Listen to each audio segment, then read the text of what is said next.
after Trump was elected, how we discussed people that voted for Trump and this them versus us, it became evident to me that kind of stuff, we got to cut it out, you know? I mean, I have 5 brothers. A couple of them voted for Trump. I'm not going to not say that. I'm in Texas. Of course I got people that voted for Trump.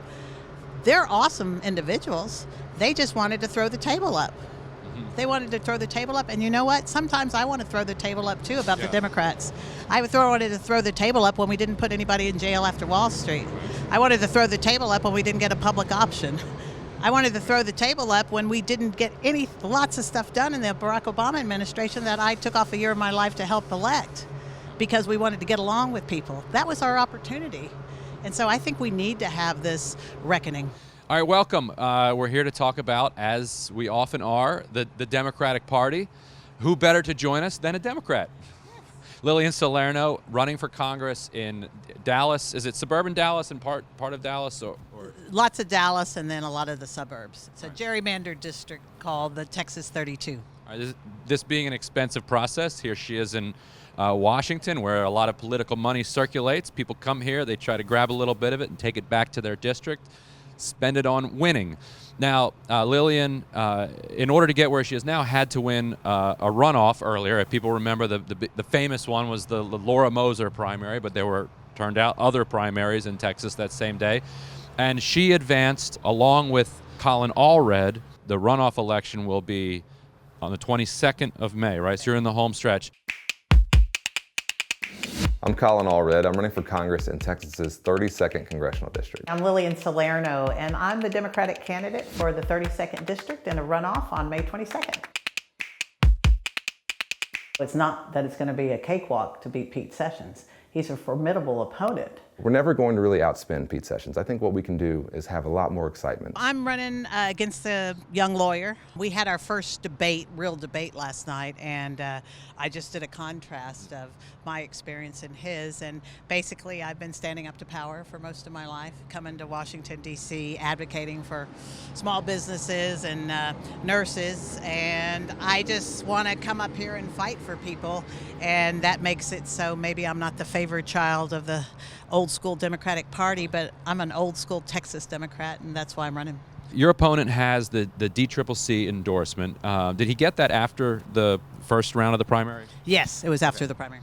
Now, normally when we do these, there's something fairly obvious about a person's background, and you say, oh, well, that's why that person got the DCCC background. They're a corporate lawyer, or they're whatever they are.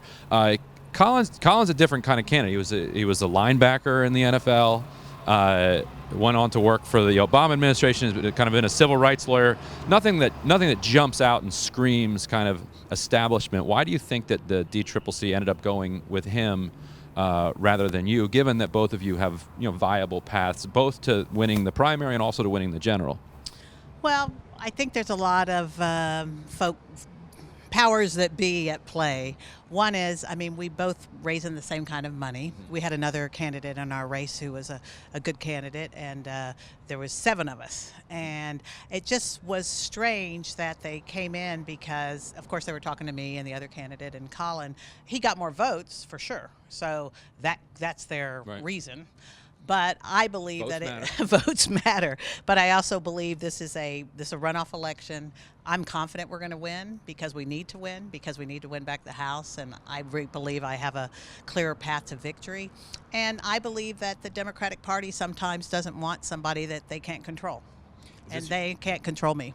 Is this your first time running? Yes, all of us in this primary were first-time candidates. Okay. So you have the endorsement of Emily's list. What was that like to get, and what's it been like to work with Emily? Because I ask for a reason. I've heard from some other candidates who've been excited when they get the endorsement of not just Emily's list. This applies to progressive lefty groups, to centrist groups, to everybody. When they get these endorsements, sometimes they have to then have their consultants on all their conference calls, and they're sharing all of their budgeting and their campaign information, and they say, oh, I'm glad I got that endorsement, but can you kind of just leave me alone for a minute? So what's been the most surprising thing about that endorsement or other ones that you've gotten? Well, it's always one of those things where, for me, I'm a business person. I look at everything sort of as an entrepreneur. And as an entrepreneur, you'd never go out and say, hey, I don't know what I'm doing, but I have to raise $1 million. Now let me figure out what I'm doing. It should always go, hey, I'm going to get these votes by doing A, B, and C. Now let me go tell the public why I need $500,000. The consultancy class seems to have something is goofy, way goofy, because they just come up with these amounts and then you have to feed into it. So the process is a little bit backwards in my mind. So for me, just as an individual, it's been a little crazy that the way they do their spreadsheets and everything is completely opposite people would run a normal business. Because it's all about the money. You mean? It's a lot about the money. Right. It's a lot about the money. And so, in other words, they'll say, you need $250,000 this quarter. Yes. Yeah, or, nobody really knows, but we think we're going to need 30 mailers and we're going to need digital this. I don't know if you need 30 mailers. Maybe you just need a good candidate. Right. Maybe you just need a good message. Maybe you just need people to figure out what you're going to do different. Is it all about that you have to hire X, Y, and Z person to win this election? Because it couldn't be. And this is what the money, I'm sure my opponent, I think he's in New York today raising money. I flew in, I fly back tomorrow because I don't like to be out of district. Nobody does this close to an election, but you have to come, get all your family and friends to give you all their money. I worked for the Obama administration for 5 years. I'm asking all people that are concerned about things like corporate concentration and food and nutrition from USDA and care about poor people. Means a lot of those people work in nonprofits. They don't have the $2,700 check, so I have to have a little bit more fundraisers than your standard Democrat. Tell us about your story. How did you get into anti-monopoly work? How did you get into corporate concentration? Because that is the thing, I think, for our viewers that really does differentiate you around the country. There are a handful of, and at The Intercept we actually wrote about your race months and months ago as one of a handful that were actually making monopoly issues central to their campaign, and how people respond to that. Yeah, well, it's been hard. This is another thing, when you do polling, it's not like people wake up and figure out why their wages haven't increased in the last 10 years. In a place like Texas, we still have our minimum wage is $7.25, right? It ain't going anywhere. And it was, the average person in my district or in the North Texas area where I'm running makes, it's like $55,000 or $60,000 a year. We don't have any wage increase, but they don't instantly apply that's because there's only 2 companies in telecom, or there's only 4 companies in the people that distribute eyeglasses or medical supplies. And so I had it very personal. I started a small company with my partners back in the middle of the AIDS epidemic, where we came up with a new way to protect nurses, to make it so nurses felt safer treating HIV patients. And we went to the marketplace. We were categorical, right? So syringes, so that when you got a needle stick, you wouldn't contract HIV or hepatitis. It was something nurses wanted. It was a public health need. The National Institutes of Health gave us our first grant and our first monies. And then when we went up, we just got stopped by the big monopolists, and we had to sue them, and they settled with us, and we sued them again. But we never did get the kind of relief we should have gotten from the agencies in here in D.C., like the FTC and the Antitrust Department. And that was then, and that's 20 years ago, and now it's even worse than it was then. I assume you were in contact with the party, with the DCCC throughout the primary. Were you surprised when they came in and endorsed your opponent, or did you see that coming? I didn't really see it coming. I have all of us that have worked campaigns. I worked on the Obama campaign. I worked on a couple of other campaigns. People. And I just figured, what? I've given money to the Democratic Party.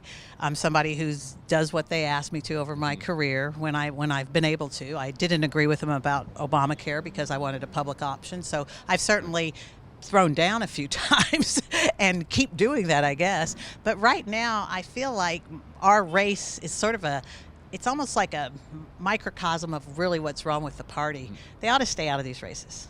They ought to let the people in the 32nd District decide, and I don't think putting their thumb on it really helps. And it also makes it so, instead of talking about local issues like education and health care and a living wage, all we talk about is D.C., and that makes it in these gerrymandered districts. I can't win without Republicans and independents. And I don't want to win without them, because I don't want to just represent 50% of the population. I think all of us out there running now realize we got to do better. We can't come up here just with our Democratic, brand on. We got to fight for country right now, and that makes it so when we're talking about all this stuff, the Republicans and Independents are like, oh, here they go again. So that's interesting. So when the National Party from Washington comes into these races and inserts itself, you think it backfires in a number of ways. But one of them you think is that it shifts the conversation, that people start thinking. Eric, any questions from? Leanne Meyer wants to know, what's the conversation like in your district on DACA and Medicaid for all? Yeah, DACA is the first in question always. Oh, interesting. We got 124,000 recipients in just in Texas, and so it's one of those things. It's my opponent also. We're both strident on this issue.